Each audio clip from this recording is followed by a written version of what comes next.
السلام علیکم پیارے بچوں، پیاری ماؤں اور پیارے پیارے دوستوں، آپ سب کیسے ہیں؟ آج جو کہانی میں آپ کے لیے لے کے آئی ہوں وہ ہے حضرت موسیٰ علیہ السلام اور فرعون، جو فرعون ایک ظالم بادشاہ تھا۔ آئیے ہم اس کی کہانی سٹارٹ کرتے ہیں۔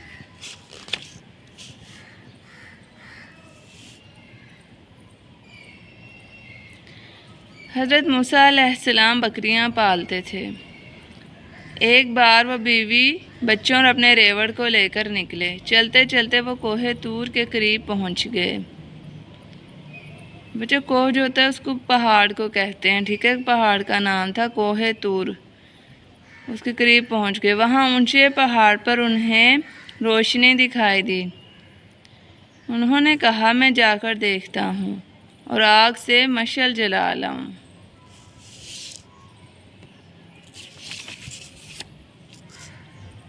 جب وہ کوہ طور پر پہنچے تو غیب سے آواز آئی، ہم اللہ تعالیٰ ہیں، جوتی اتار دو، ہم نے تمہیں اپنا رسول چنا ہے۔ بچے، حضرت موسیٰ علیہ السلام کو کلام اللہ بھی کہتے ہیں، ٹھیک ہے؟ وہ اللہ تعالیٰ سے کلام کیا کرتے تھے۔ اللہ تعالیٰ نے ان کو اپنا رسول چنا تھا اور انہیں کوہ طور پہ بلایا تھا ایک اشارہ دے کے آگ کا، ٹھیک ہے؟ وہ حیران ہو گئے، دل زور زور سے دھڑکنے لگا، فوراً جوتی اتار دی۔ اللہ نے حکم دیا، مصر جاؤ اور فرعون کو نرمی سے سمجھاؤ کہ ہمارا حکم مانے اور سرکشی نہ کرے۔ اپنے بھائی ہارون کو بھی ساتھ لے لو۔ اللہ نے حضرت موسیٰ علیہ السلام کو اپنی نشانی کے طور پر کئی معجزے بھی عطا فرمائے۔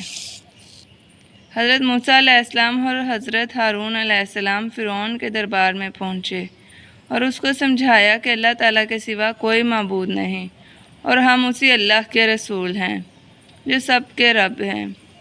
یاد رکھو، قیامت آئے گی اور ہر کام کا بدلہ دیا جائے گا، اس لیے اللہ تعالیٰ پر ایمان لے آؤ اور ظلم نہ کرو ورنہ ہلاک ہو جاؤ گے۔ فرعون غصے میں بولا، میں ہی بڑا بادشاہ ہوں، میں ہی سب کو پالتا ہوں۔ اس نے دربار کے لوگوں سے کہا، تمہارا اعلیٰ رب میں ہی ہوں۔ نعوذ باللہ۔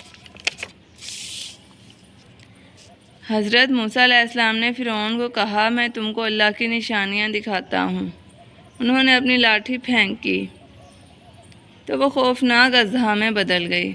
پھر انہوں نے اپنا ہاتھ گریبان میں ڈال کے نکالا تو وہ چمکتا ہوا نظر آیا۔ فرعون نے جب یہ معجزے دیکھے تو بولا کہ تم ضرور جادوگر بن گئے ہو۔ میں تمہارے مقابلے پر اپنے جادوگروں کو بلاتا ہوں۔ اس کے حکم پر مقابلے کے لیے بڑے بڑے جادوگر بلائے گئے۔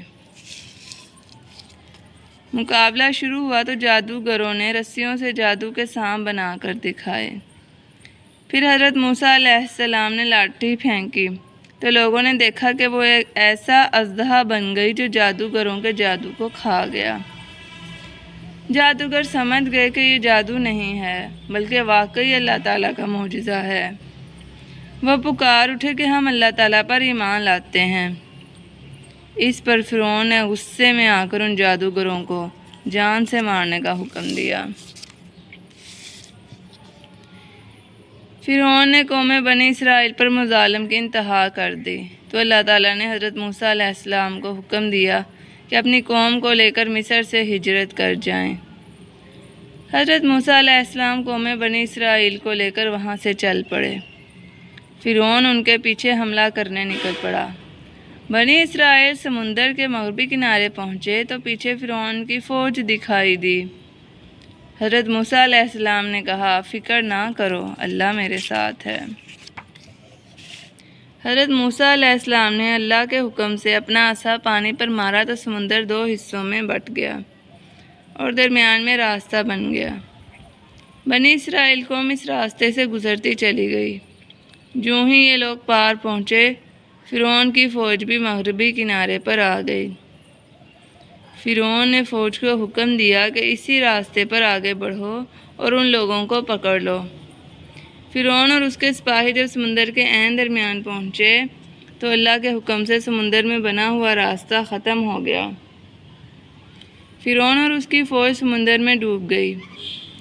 کچھ سال پہلے سمندر سے ایک ہزاروں سال پرانی لاش ملی۔ کچھ لوگ کہتے ہیں کہ یہ اسی فرعون کی لاش ہے، کیونکہ اللہ تعالیٰ نے فرمایا ہے کہ ہم نے فرعون کو لوگوں کے لیے عبرت کی نشانی بنایا۔ اب یہ لاش مصر کے شہر قاہرہ کے عجائب گھر میں نمائش کے لیے رکھی ہے۔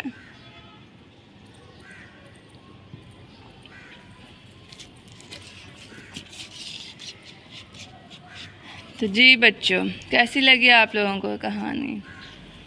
بچوں اگر کہانی پسند آئی ہو تو اس کو لائک ضرور کیجیے گا اور میرے چینل کو سبسکرائب کر دیجیے گا تاکہ آپ کو میری ڈیلی کی کہانیوں کا نوٹیفیکیشن ملتا رہے۔ کہ خوش رہیں، آباد رہیں، ہنستے مسکراتے رہیں اور دل لگا کر پڑھائی کریں۔ اللہ حافظ۔